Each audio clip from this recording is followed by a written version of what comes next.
The COVID-19 pandemic caused a sudden and drastic rise in unemployment. For most non-elderly working individuals in the United States, losing employment means also losing, or at least disrupting, their access to affordable health insurance. As a result, the pandemic resurfaced discussions about our long-standing relationship with employer-sponsored insurance. Is it time to sever that tie? What would happen to individual costs if employees no longer got health insurance through their employers?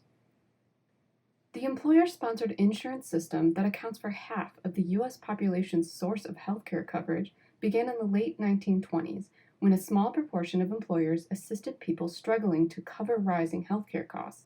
Then, during World War II, employers were unable to increase salaries due to a federal freeze on wages, so instead, more of them began offering assistance with health insurance as a benefit to their workers. In 1943, the IRS made this benefit tax-free, meaning employers and employees kick in money for coverage before it is hit with federal income and payroll taxes. This tax subsidy effectively makes insurance cheaper, but it has other effects that are problematic. What exactly is a tax subsidy and how does it work? Principles of economics tell us that in a competitive free market, the price of a good or service, in this case a health insurance plan, is determined by the market equilibrium, where supply meets demand. The tax break is a subsidy that allows the price offered to consumers to decrease because the government is picking up part of the tab. And when consumers' prices drop, the amount of health insurance purchased increases. In the case of healthcare coverage, more employees purchase health insurance plans through their employer. This in turn increases revenue to insurance providers. They, along with the employer and the employee, benefit from the subsidy. The savings are substantial, an estimated $303 billion in 2021 alone, that would otherwise be taxes. To put this in perspective, the government could fund universal paid family leave for an entire decade with just $225 billion. In addition to this large loss in federal revenue, there are other problems with the tax subsidy. One is job lock, where people feel they cannot leave a position due to the risk of losing their access to affordable health insurance. Another is inherent inequity in the system. The employer-sponsored insurance tax subsidy does not benefit everyone equally. Because taxes are percentage-based calculations, those with higher wages benefit more from this system.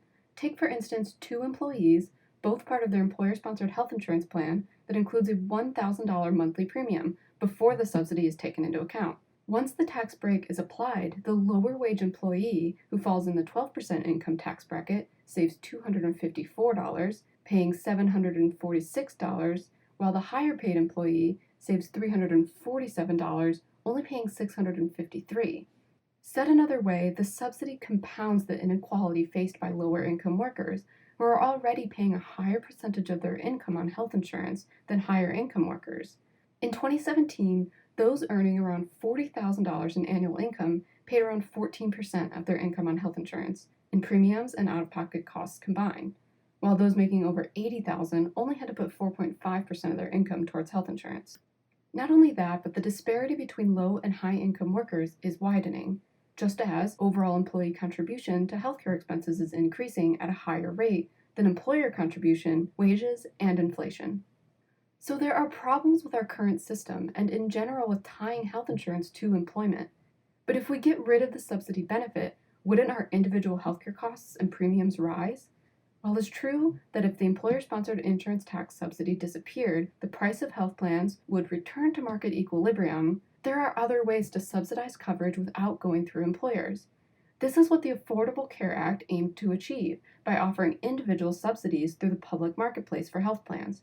These tax credit subsidies similarly work on a sliding scale based on annual income, but flipped around from the employer-sponsored insurance tax subsidy. The ACA tax credits are designed to benefit low-income individuals more. So if you take our example from earlier, comparing two people, each with a $1,000 premium, the lower wage employee pays a smaller percentage of their income for health insurance than the higher wage employee.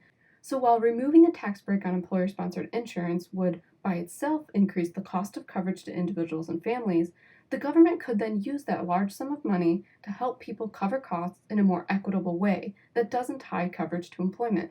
And as we saw with the COVID-19 pandemic, there are plenty of reasons why we may want to someday make this kind of change.